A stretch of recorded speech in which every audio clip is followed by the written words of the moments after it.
Hello everyone, good morning. তোমরা সবাই কেমন আছো? আমরা খুব ভালো আছি। যেহেতু সামার ভ্যাকেশন চলছে চৈত্রাজে, সেই জন্য অনেক দিন হলো মামা বাড়িতে আছে। আর ওর বাবা যেহেতু জামা ষষ্ঠীতে আসেনি, আজ আমাদেরকে নিতে এসেছে, প্লাস জামা ষষ্ঠীও করতে এসেছে। কিন্তু জামা ষষ্ঠী তো হয়ে গেছে, জাস্ট আর কি খাওয়া দাওয়া। আর সুতিরাজে হাতে দেখছো তো চকলেট, ওর বাবাকে দেবে, কারণ আজকে ফাদার্স ডে। তোমাদের সাথে ভিডিওটা একটু লেট করেই শেয়ার করতে হলো, কারণ অনেক ব্যস্ততার মধ্যে কয়েকদিন ছিলাম, আর শরীরটাও খুব একটা ভালো ছিল না। এই দেখো, ওর বাবা কিন্তু চলে এসেছে।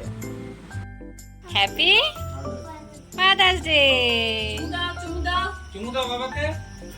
হ্যাঁ, তো বাবাকে দেখে তো খুব খুশি, অনেকদিন পরে দেখলো।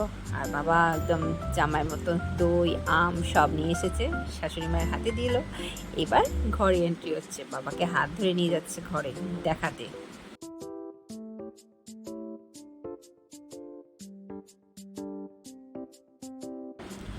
অনেক দিন পরে বাবাকে পেয়ে খুব খুশি, কারণ বাবাকে তো সারাদিন পায় না, এই সানডে করেই পায়, আর রাত্রিবেলাটুকু পায়।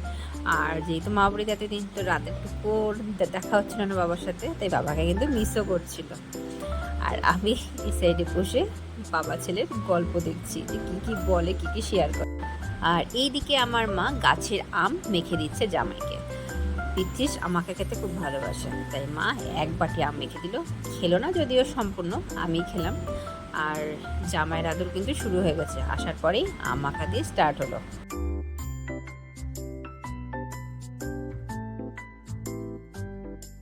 তারপরে যেহেতু সুন্দর, ওয়েদারটাও খুব ভালো ছিল, আর এখন একটু বৃষ্টিটা একটু কম ছিল।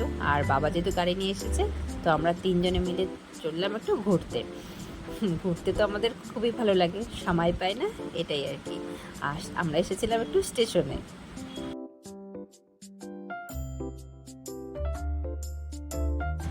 এই যে জামাই খেতে বসেছে। জামাইয়ের প্রথমেই কথা ছিল জামাইয়ের মতো ভাত সাজিয়ে দেবে না, কারণ ও মাছ বা মাংস এটা দিয়ে ভাত খেতে ভালোবাসে, এত রকমের পদও খায় না। তাই মাও বেশি কিছু রান্না করেনি, মাটন আর মাছ করেছিল।